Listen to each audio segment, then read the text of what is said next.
They say the maneuver that doused at least 50 people with gasoline, including 20 children, probably could have been avoided. By Safio Sami Ali. An otherwise routine outdoor recess period was upended at 7 Los Angeles schools this week when a Boeing 777 carrying more than 150 passengers dumped jet fuel on playgrounds and schoolyards, dousing at least 50 people, including 20 children. Delta Flight 89, which was headed to Shanghai, experienced an engine problem that required it to return to Los Angeles International Airport less than 20 minutes after takeoff Tuesday, officials said. During the emergency landing, the airplane dropped fuel at around 2,000 feet, hitting several schools in its path. As officials investigate the incident, aviation experts said Wednesday that they are puzzled by the unusual decision to dump fuel and that the maneuver, rare in populated areas, could have been avoided.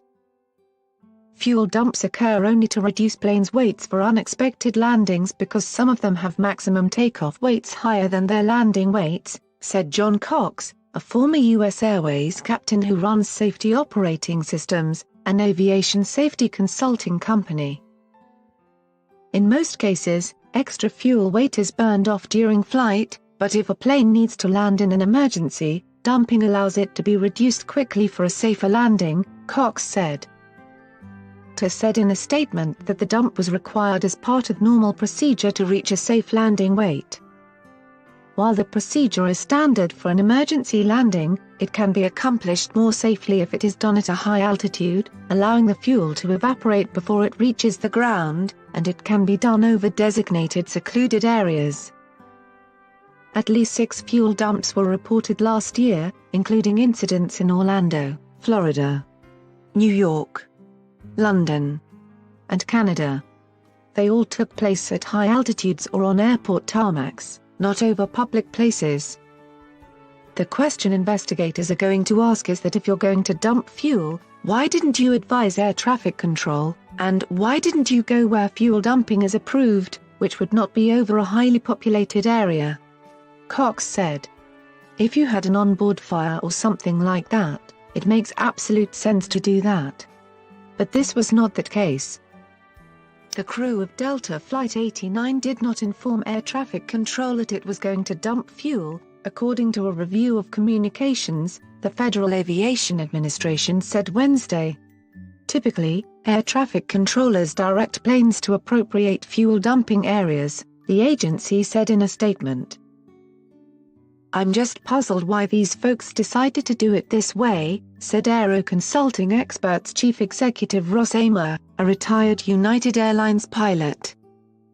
Download the NBC News app for breaking news. The engine malfunction was described as compressor stall, similar to a carburetors popping in a car with a backfire and a loud bang, maybe even a small fire. But it's not a dire emergency, Amer said. Even with this malfunction, it's surprising to me why the crew didn't inform air traffic control of their intent to drop fuel, he said. They had the time. Amer said another option could have been to land the plane heavy, which is safe in certain situations. It's not a big deal to land with heavy weight, and in this case it would have been fine, because they had good weather along with a long and dry runway, he said.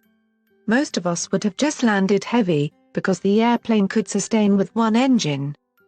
When planes land heavy, they must undergo extra inspections to assess any damage, he said, adding that the procedure would not endanger passengers. It seems right now that they made a mistake, he said.